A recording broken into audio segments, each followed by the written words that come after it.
Welcome to Petability. I'm your host, Kathy Simons, certified veterinary technician and certified canine rehabilitation practitioner.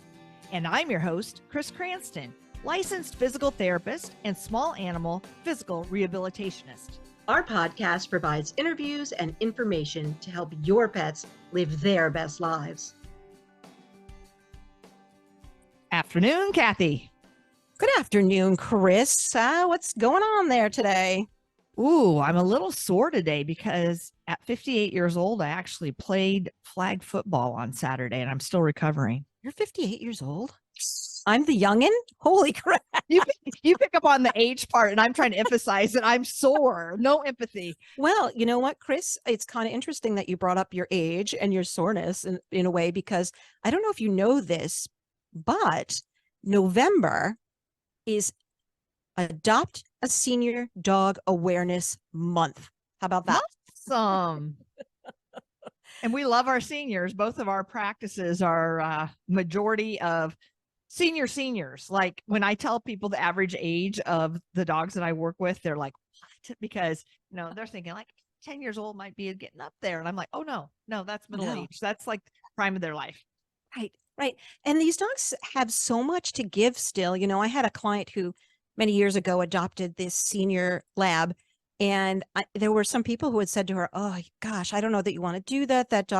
Maybe that dog's not going to be around very long. Maybe you're adopting someone else's problem, on and on and on. And that dog ended up being the sweetest, most gentle, most grateful dogs I have ever met. She's definitely one of those like once in a lifetime dogs. She was absolutely wonderful. And I'm so grateful that her mother adopted her, because we all learned lessons from that dog. Right. And I remember when we were talking to Susan Magidson and, talking about adopting pigs and older pigs, I'm like, well, you know what you got, so when you mentioned like, adopting somebody else's problems, there are so many reasons that pets end up in shelters or rescue systems or what have you. So, it could be that their owner died, or it could be that financially they couldn't continue to care for them or what have you. So, basically what you're going to get when you bring them into your home. And, they, like you said, Kathy, they just have so much to give back. So if you're thinking about adopting a dog, when you go to your local animal shelter or you go on Pet Finder, just look at those senior dogs. And maybe, I've said this before, maybe that's not the right dog for you, but you just don't know until you meet the dog, and maybe that's the dog for you. And senior dogs make wonderful additions to your family. Well, and I know for sure I'm never adopting a puppy again. Way too much work. Way too much work. So give me an older dog any day. I hear you, Chris. There's something about being a geriatric person that steers me away from the puppy. But anyway, I'm so glad there's an entire month dedicated to this, because we love our seniors. So, get out there and meet those senior dogs. Absolutely. We have an amazing guest today. We have world-renowned animal communicator, Danielle MacKinnon. And we are going to be exploring the world of animal communication this afternoon. I cannot tell you how excited about this I am, because I'm not sure if you know this, Chris, but I took Danielle's soul level animal communication course about 5 years ago. And I did that because I wanted to have a deeper connection and understanding of not only my own pets, but with my patients as well. And I wholeheartedly believe that this communication extends way beyond the confines of spoken language. And for my patients and my pets, I want the feelings of these animals to be given the attention that it deserves. And so it was a wonderful class. I highly recommend it. And on the other hand, I understand that there will probably be some listeners who say, Kathy, that isn't science. And I get that. I get that you can't see it or touch it or hold it. But we can't deny as pet owners that there is something so deeply bonding about our connection with pets that there's some intuition there. And maybe it defies logic. It probably transcends time and space. And of all the gifts that we've been given as humans, the fact that we have animals as our companions is probably the greatest gift of all. It's this gift and this eternal love and bond that connects us or plugs us into that plane, I think, of understanding and listening for nonverbal communication. Chris, how many times have you had a client come in and tell you something's wrong with their pet, right? And you look at that pet and you're like, I don't see it. I don't see it. But they're always right because there's something happening on that level that the owner has recognized, some type of communication between them. And how many times have you been treating a patient and that patient has guided you to an area that they needed treatment? Or how many times, Chris, have you used the Medcovet Luma and instinctually you treat another area of the body and that patient responds so beautifully by like leaning into that treatment? So I think there are so many instances that we can't define, but something's happening between us and our pets and even our patients, communicating on this different plane. And maybe it's love. Maybe love is its own plane. I don't know. Maybe Danielle can speak on that. And I wanted to share this story with you that I saw yesterday on the CBS Sunday morning show that I think really highlights what we're talking about. There was a young boy with a rare genetic disorder. This young man's name was Cody Dorman. Cody couldn't walk and he was nonverbal. And he went to Gainesboro Farm in Kentucky in 2008 to meet a horse through the Make-A-Wish Foundation. And there was some concern among the staff that maybe these horses or foals might be frightened, or maybe how they would respond to Cody in a wheelchair. And so they took out like 40 foals to come out. And one of the foals came out, went over to Cody and put his head in the boy's lap.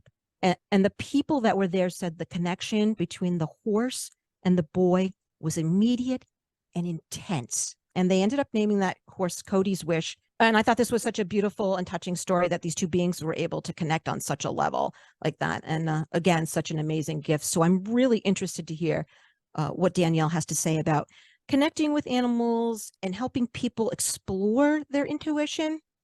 But before we get started, let me just give you a little background on Danielle before we get going, okay? Danielle is an animal communicator and intuitive with more than 20 years experience.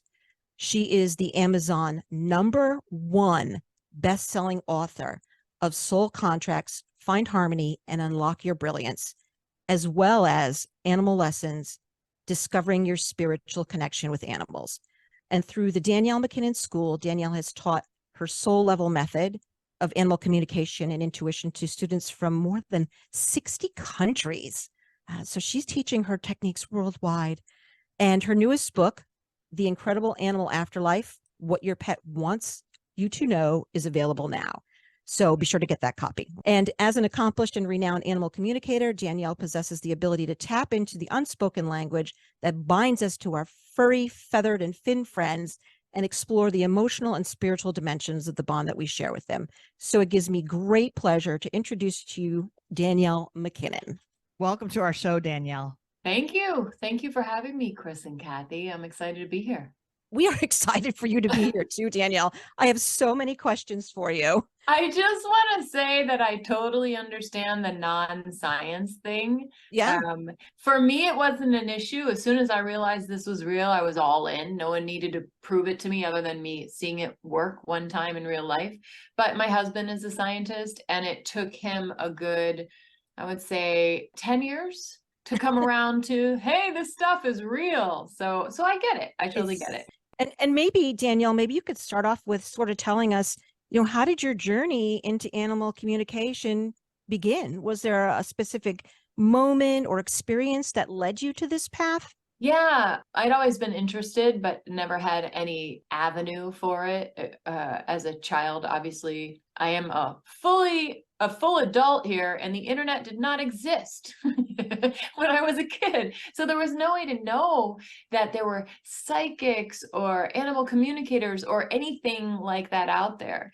So it was really hidden from me until my dog got sick and ended up at the vet. She was there for four nights. And I saw a friend who recommended that I take her to see the pet psychic that lived in my town. So I did take her to see the pet psychic, and I brought my husband, who, he married me, so he knew what he was getting into. I don't know if he totally knew what he was getting into, but he mostly knew what he was getting into.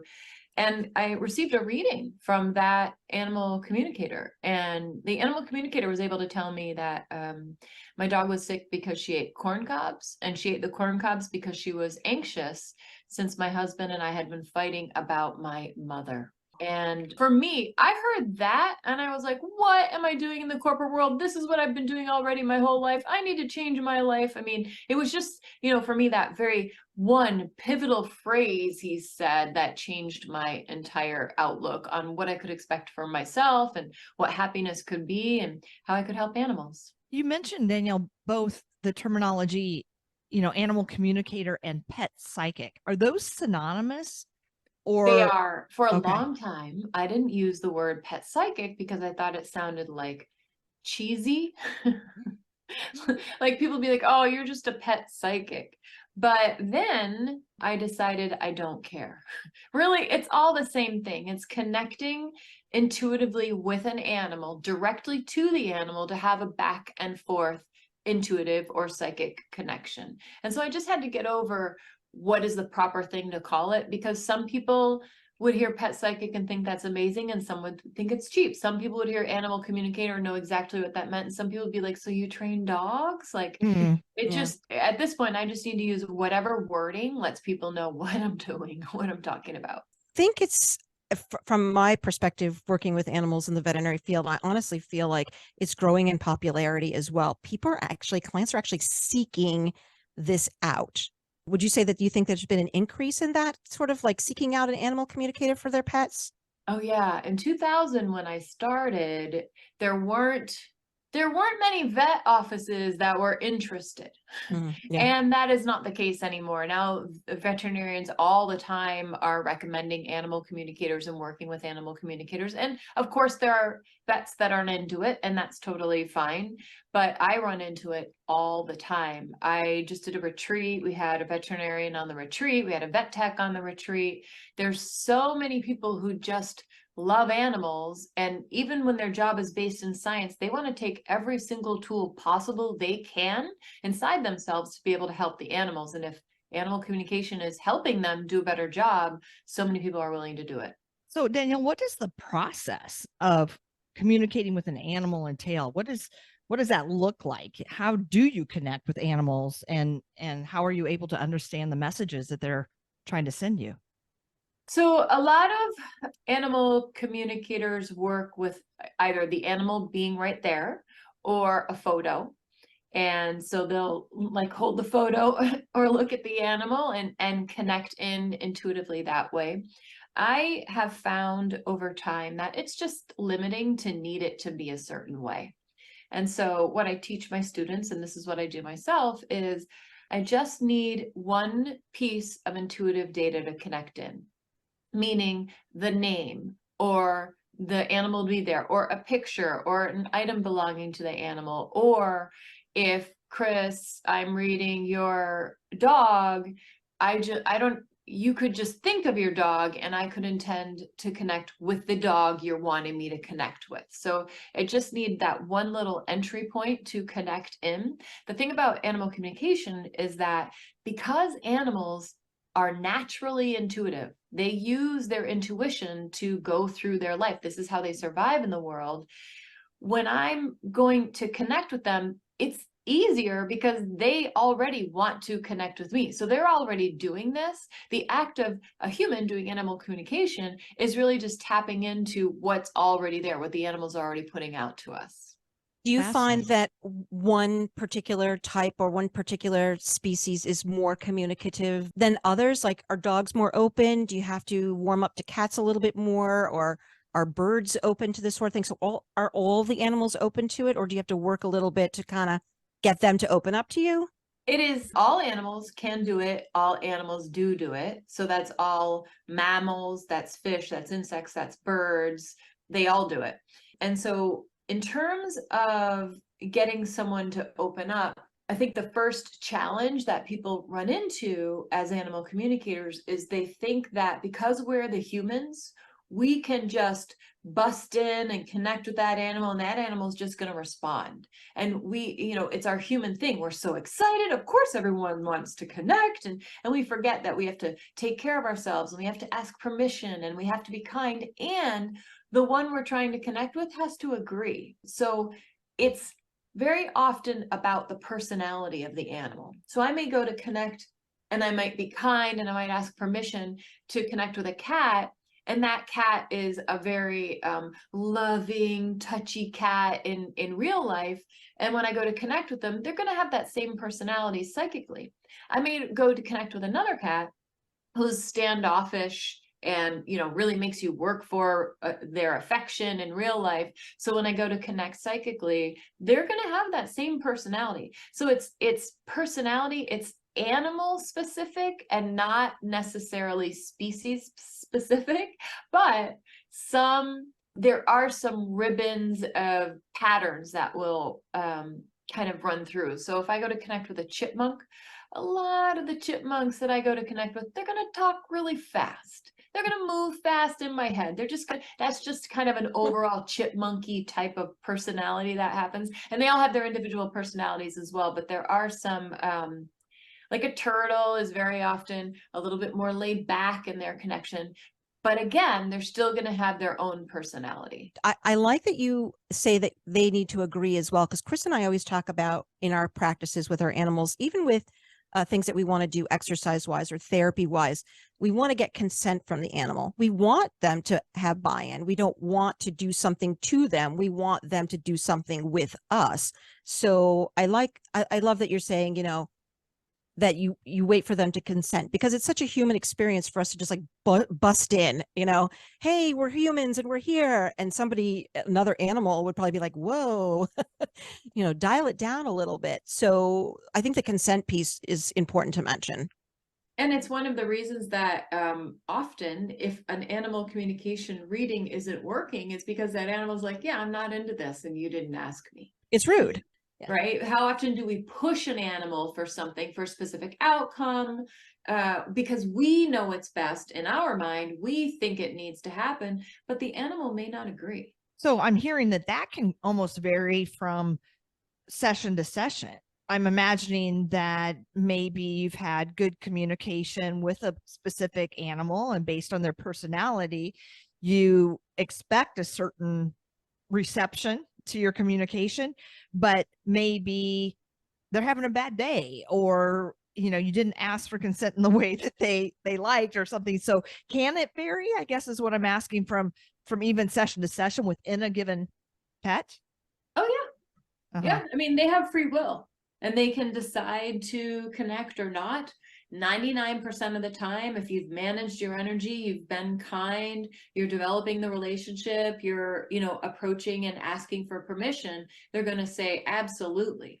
There's some times when they don't want to connect, other than when we're just pushing through and we didn't ask permission. They might also not want to connect if they know that we, the person doing the animal communicator, or my client, wants information that they don't want their client to have.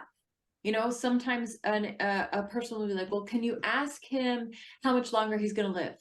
You know, an animal's gonna be like, yeah, I'm not answering that question.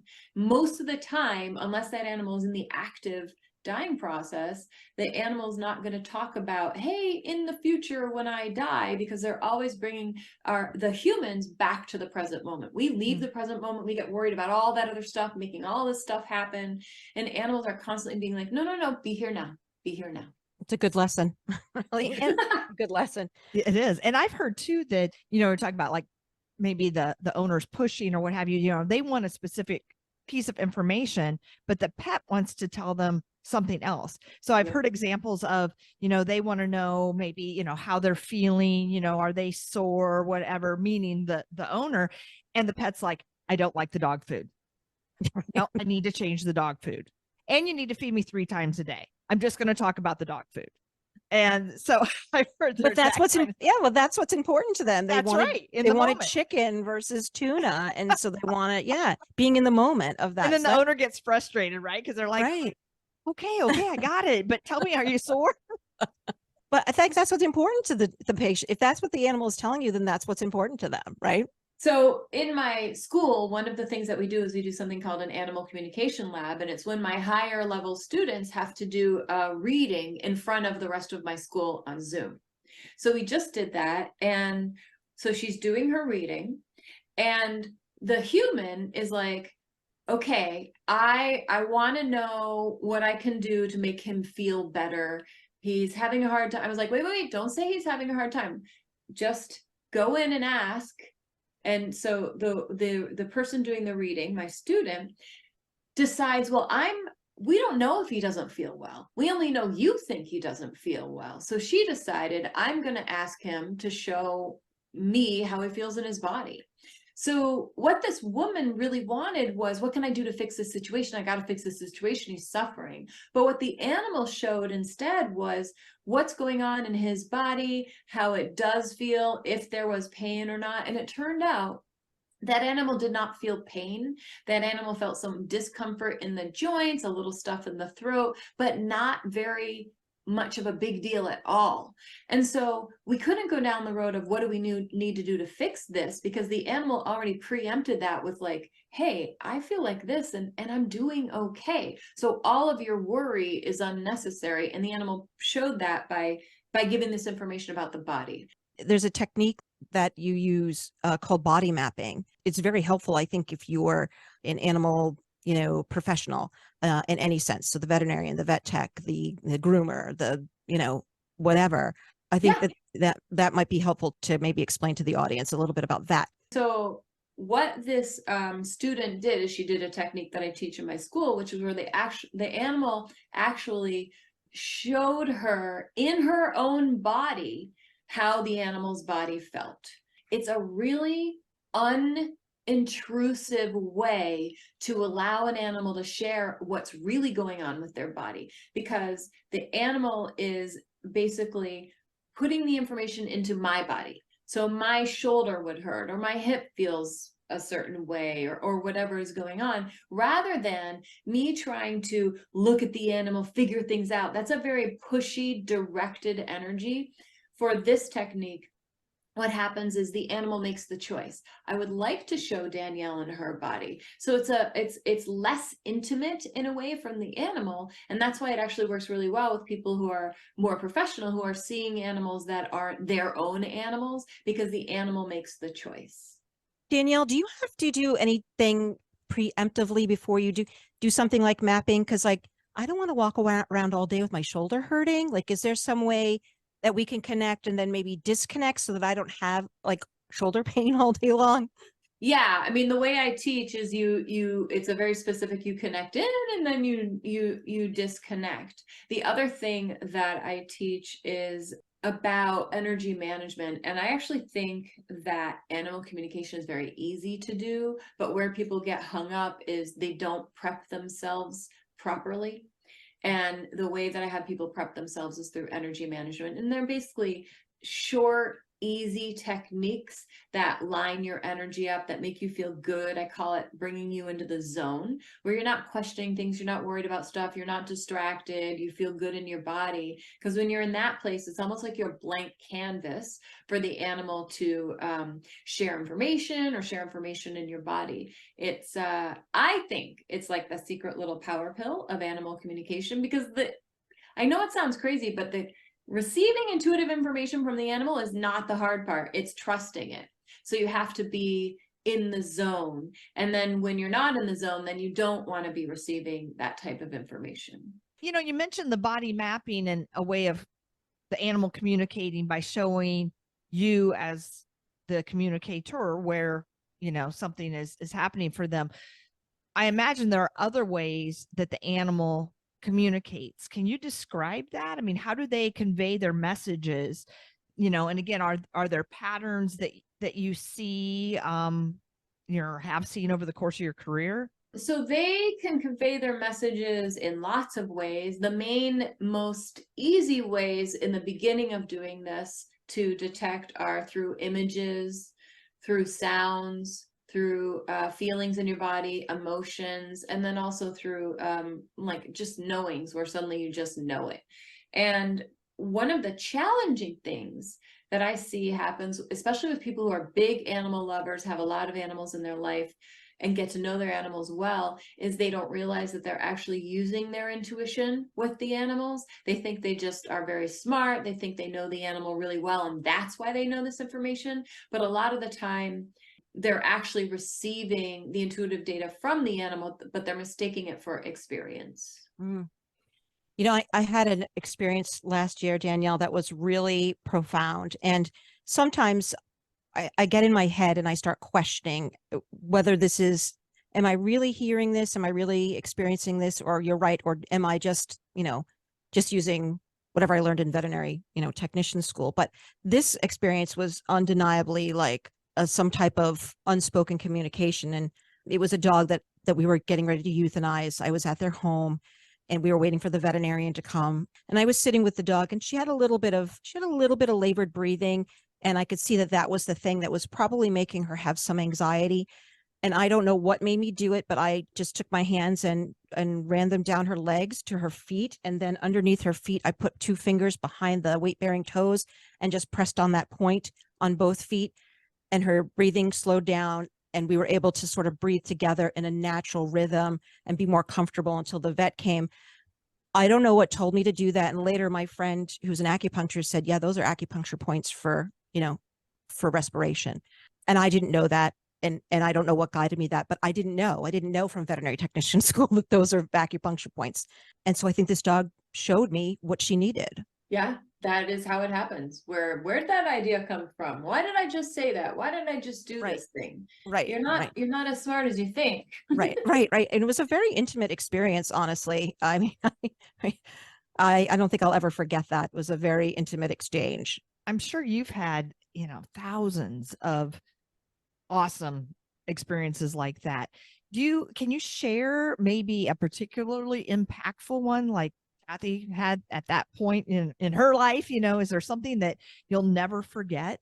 This is always the hardest question for me to answer because one of the things that I do when I connect with animals is I disconnect afterwards so that I'm not laying in bed thinking about them. So I don't remember a ton of like stories, but I can tell you there is a story that's popping into my head about it's actually about a wild animal, and it's about me wanting to use my animal communication skills but not being in the best frame of mind to do it. I needed to be clear and I needed to be calm. And right in the beginning of the pandemic, we were building our house and we had chosen a paint color, and it seems so stupid to get so upset about it, but the pandemic was a really hard time to be building a house. So yeah. Agreed. So they paint, and we go downstairs to look, and I'm like, what? This is not white. This is green. What is going on here? And so we go back upstairs and we're in the driveway and I'm crying. I can't believe it's green and all of this.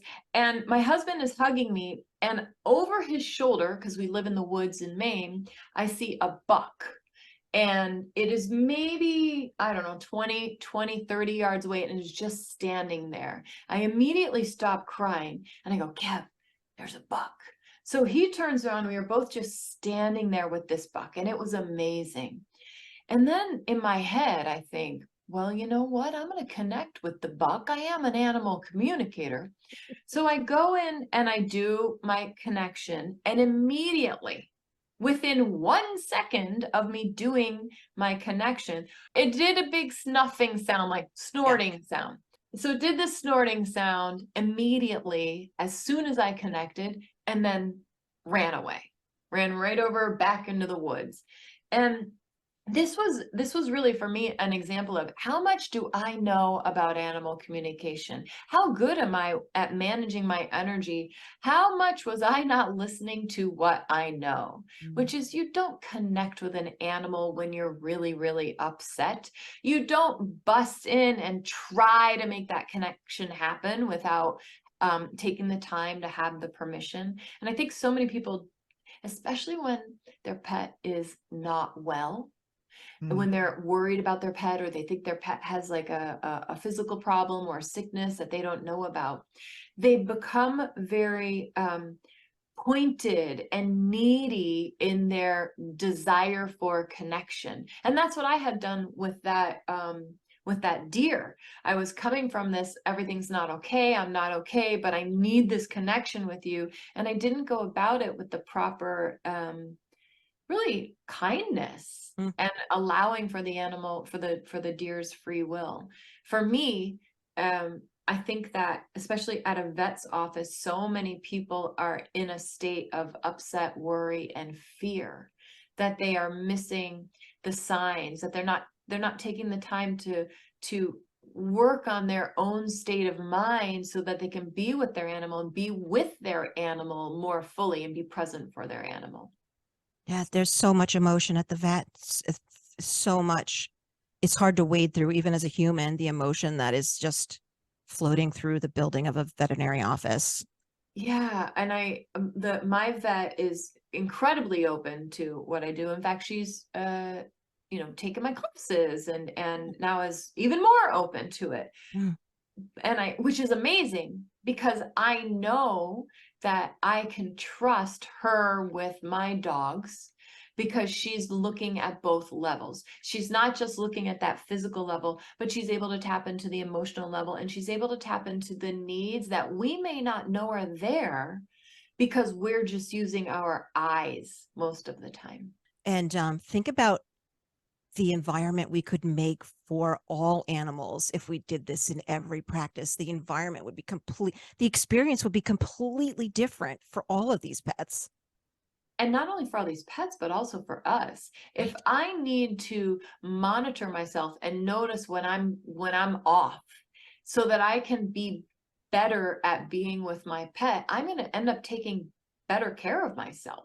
Right. I'm not going to let myself get as out of whack or to eat as bad of food or whatever it is that I realize is taking me away from the connection with my pet. I'm going to watch that more closely just so that I can have a better relationship, just so that I can be with my pet more deeply. What are some of the common misconceptions that people have about animal communication? And we've kind of addressed them peripherally here, but are there, again, just some common things that people don't realize about your work, and how do you address them? One, I think the simplest one is the animal does not have to be there. The animal does not have to also be alive, because you're connecting in through energy. So the animal can be in on the other side of the world and it doesn't matter. There is no actual distance when you're working with energy. But another one, the level of understanding that animals have of our human lives. So a lot of people think, like, if they get their head around the fact that, wait, could this animal communication thing be real? They then are like, all right, let's try this out. And they expect for the animal to talk about that their foot hurts, that their tummy's upset, they don't like their brother, they want more walks, they need a different kitty litter, all of those things. And the animal will absolutely talk about that. And that's cool, but the cooler stuff is, and this is where my soul level animal communication work comes in.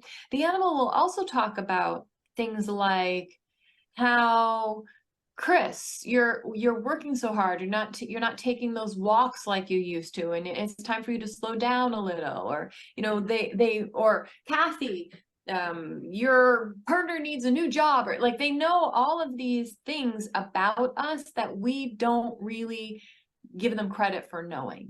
They know what we need in our lives. They know when we're not taking care of ourselves. They know when we're unhappy. They know when our boss is yelling at us at work and we're not okay with that. And so there are a lot of people who get their head around animal communication, but don't realize that there's an actual divine aspect to this as well, where the animals are here to help us with more than companionship and love, but actually to help us accept ourselves, love ourselves, and really move forward in our lives. Wow, to actually provide like some guidance. Yeah. And so Danielle, you mentioned that the animal doesn't have to be present. They could be around the world. What about afterlife? So first of all, yes, you can absolutely do animal communication with animals that have crossed over.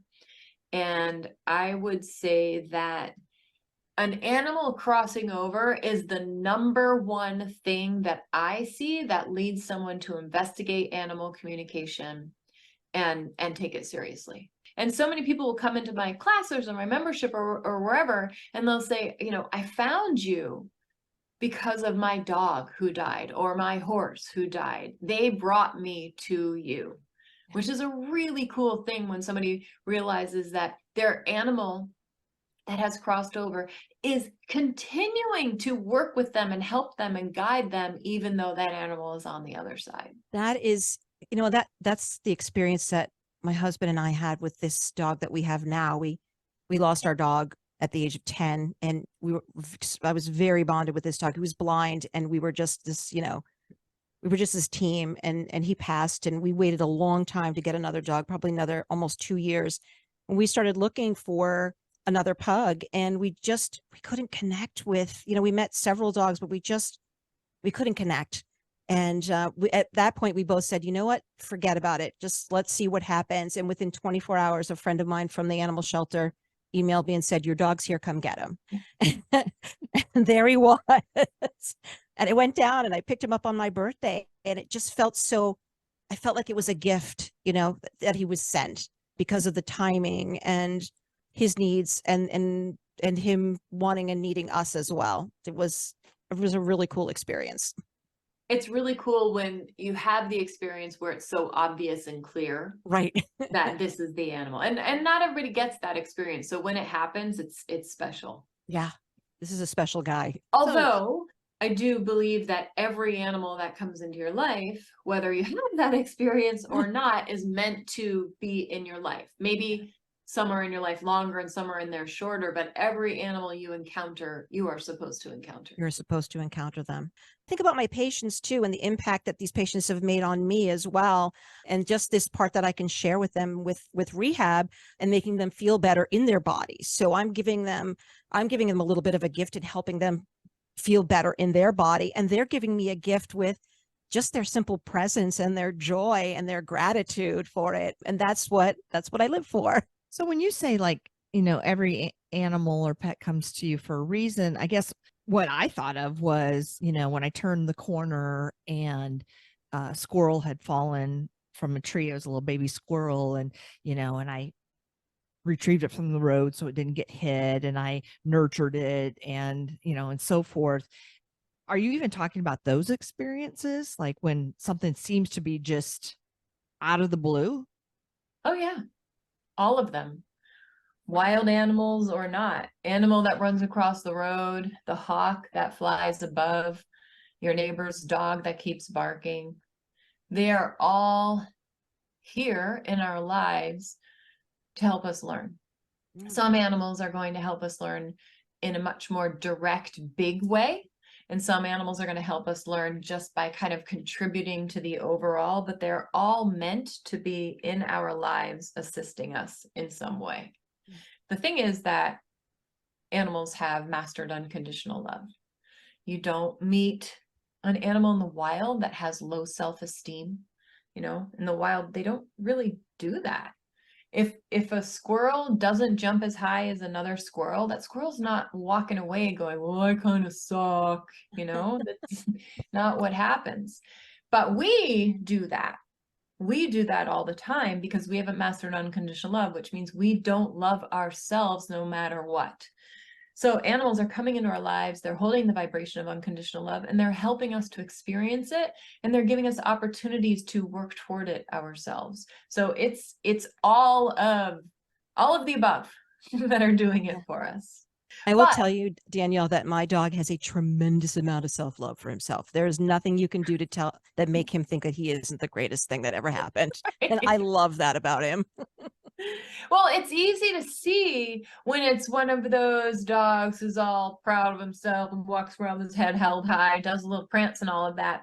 But it's also in the hawk that is flying above looking for his prey. You know, that hawk is just being in the moment, not wondering, not worrying, not doing all of these things that we as humans do.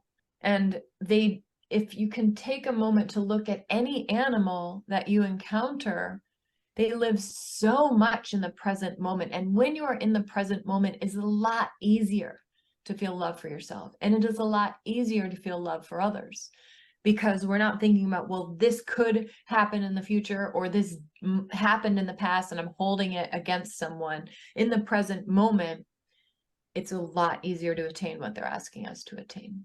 Do you think then that we project a lot of things on our pets, in that, Kathy talked about Mac being, confident and a lot of self-love.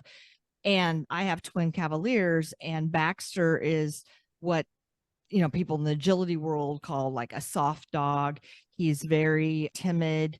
He, is kind of noise phobic, and, will hide a lot. And his sister is just like nothing bothers her.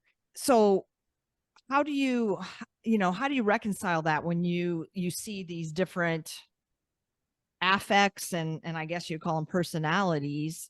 What does that mean to you, Danielle? So, and this is what I wrote about in my animal lessons book. What the animals are doing is they are coming into our lives in order to help us grow, evolve, and move forward in our lives. And they do this by bringing up for us stuff. Now, whether the stuff they bring up is through an experience we have with them, or an emotion they bring up for us, they're doing stuff to get us to look at ourselves, to make changes within ourselves. So you said you've got a dog who's basically, it sounds like sound averse and hides, etc. Now, the way in my world, looking at this is there to help you look at something within yourself. And as you start to look at that and do whatever homework your dog wants you to do around that, it gives your dog the opportunity to be like, okay, she's shifting that. Okay, I don't need to give this message in such a big way anymore. They're bringing negative beliefs up about ourselves through our experiences with them so that we can deal with those negative beliefs. That's a tremendous gift. But also it seems like a fair amount of responsibility for the pet. Did they bear that weight of responsibility? Yeah, they do.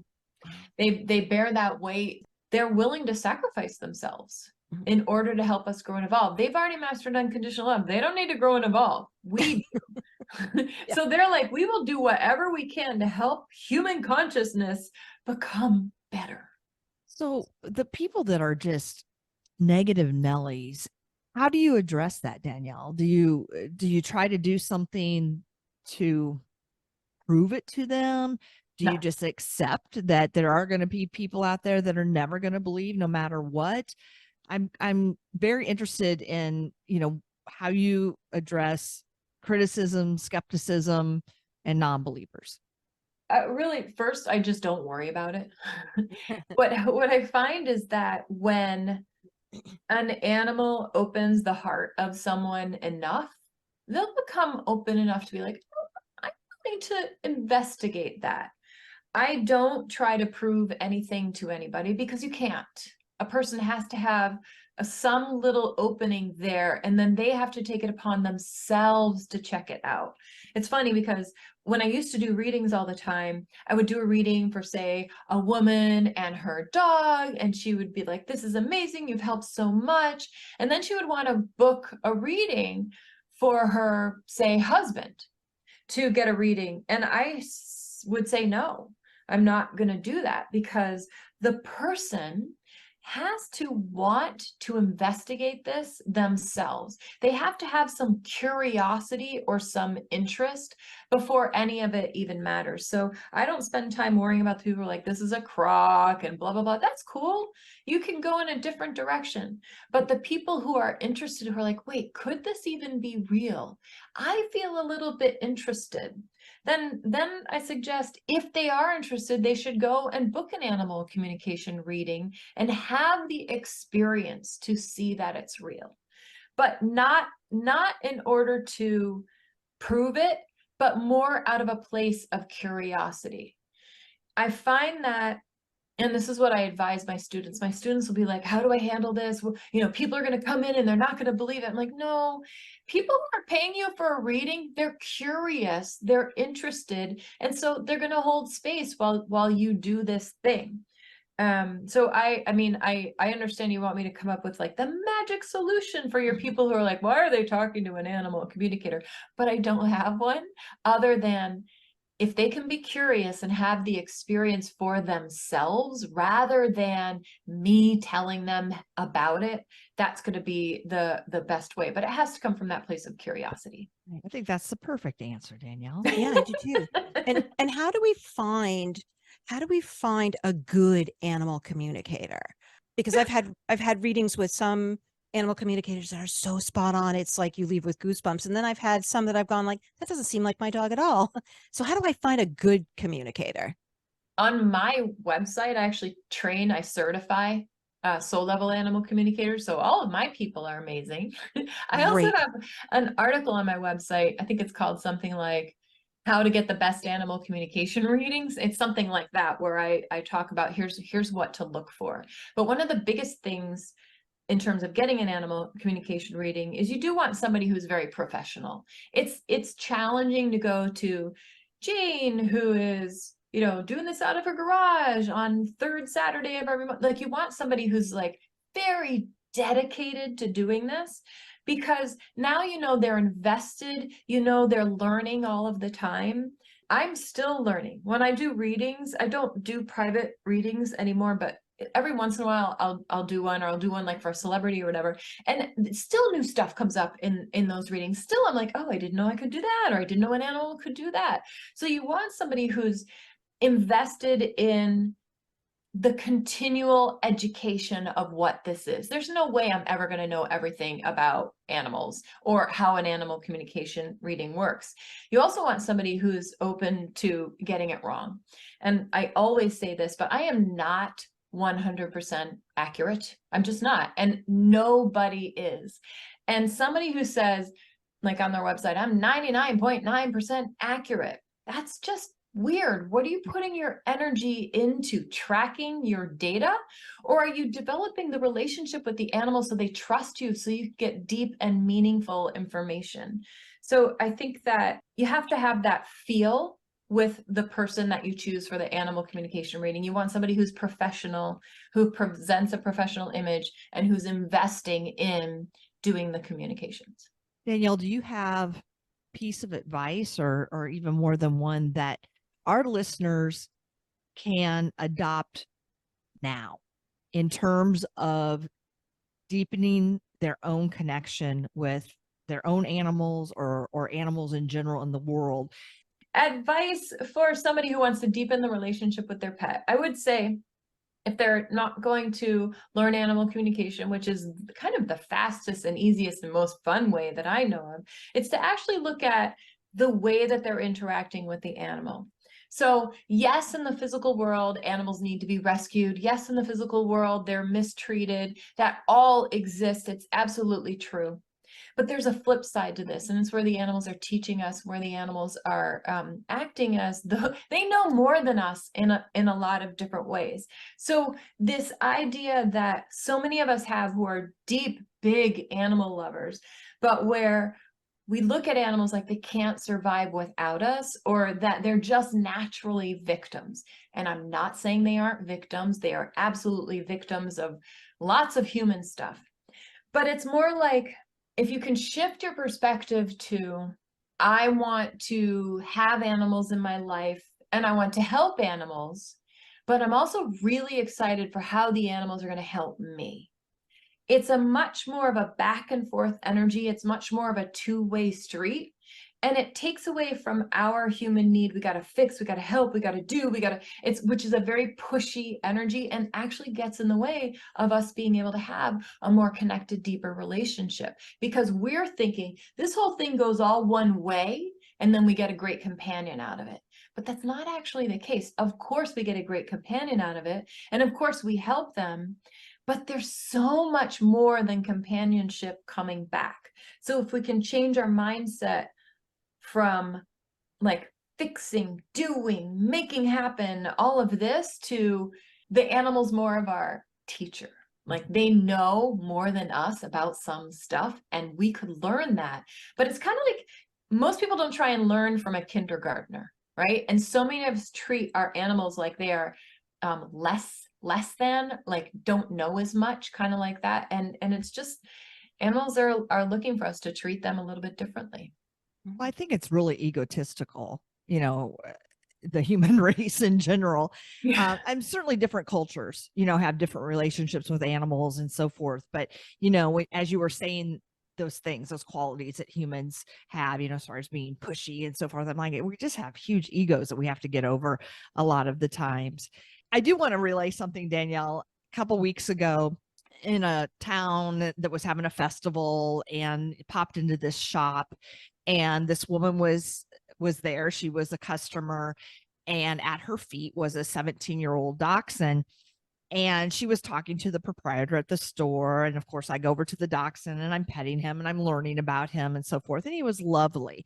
And then the conversation shifted to, oh, I have a podcast, called PetAbility Podcast with Kathy, and this is our thing. And she's like, oh, what do you talk about? And I said, oh, a variety of things. Actually, our next show, we're going to be interviewing a world-renowned animal communicator. And the proprietor of the shop says, oh, Danielle MacKinnon. Wasn't that awesome? That's so great. I was like, yes, it is. Actually, so yes. That was very, validating, I guess, that, your reputation definitely precedes you. So I thought that was really, really cool. And that's awesome. Yeah. And then I recently also had an experience where someone that I met on a vacation years ago, and we became friends. They lost their cat, and they were, she was just really anxious to go out and get another cat. So one was left behind, and I, I just wasn't so sure if Tober actually wanted another cat in his life and so forth. And so she reached out to an animal communicator, and what was interesting is Tober had no idea that the other cat died. He just knew that Tally was missing.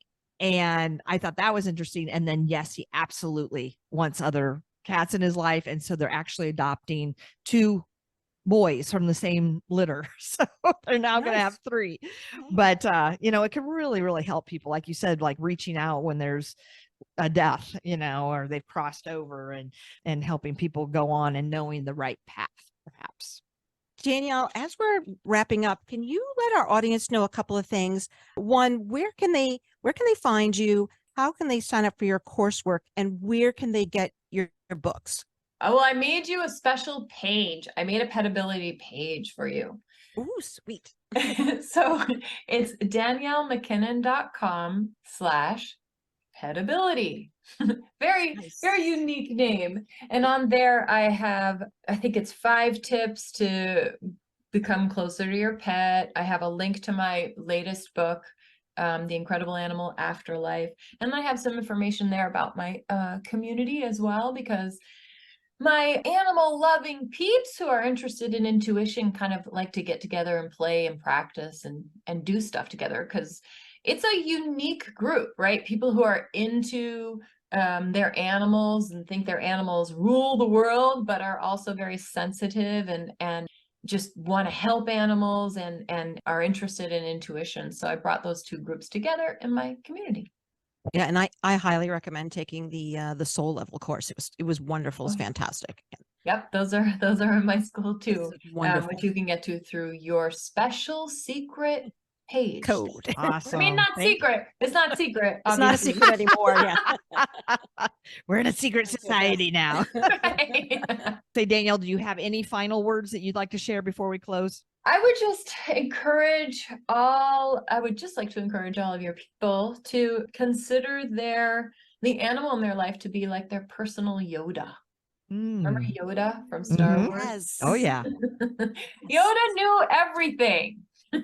I think that will resonate with a lot of people. Oh, good. It did. That's wonderful. Thank you. Oh, Danielle, it's a pleasure. I learned a lot, and you're kind and gentle and nurturing personality is definitely coming through this podcast. So I appreciate that. Thank you for having me, Chris. Thank you, Danielle. Thank you for joining us. We hope you enjoyed our show. Follow us on social media at PetAbility podcast. And please check out our affiliates and sponsors.